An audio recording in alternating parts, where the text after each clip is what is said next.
Hello అండి, అందరికీ నమస్తే. సో మా మోనిషా పెళ్ళిలో మెహందీ ఈవెంట్ అనమాట. సో అందరూ గ్రీన్ అవుట్ఫిట్ అయితే వేసేసుకున్నారు. పర్టిక్యులర్ గ్రీన్ అని కాదు, గ్రీన్లో షేడ్స్ అనమాట. సో ఎవరికి నచ్చినట్టు వాళ్ళు వేసుకున్నారు, ఇబ్బంది లేకుండా. అండ్ పిల్లలు, పెద్దలు, అమ్మమ్మలు, నాన్నమ్మలు మొత్తం అందరూ మెహందీ అయితే పెట్టించేసుకున్నారు.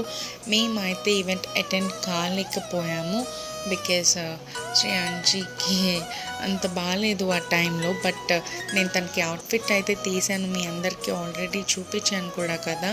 సో అలా మిస్ అయినామన్నమాట మేము ఈవెంట్స్ అన్నీ మ్యాక్సిమమ్. సో ఏదేమైనా సరే మంచిగా జరిగాయన్నీ. సో ఇవన్నీ విఎఫ్ఎన్సిసిలో జరిగింది, మెహందీ, సంగీత్, పెళ్ళి, ప్రధానం ఇవన్నీ అనమాట. సో చాలా బాగా అయింది. సో మా తమ్ముడు అండ్ మా కజిన్స్ అండ్ మా పెళ్ళి కూతురు అయితే వాళ్ళ ఫ్రెండ్స్తో మెహందీ పెట్టించేసుకుంటుంది. And please don't forget to subscribe to our channel అండి.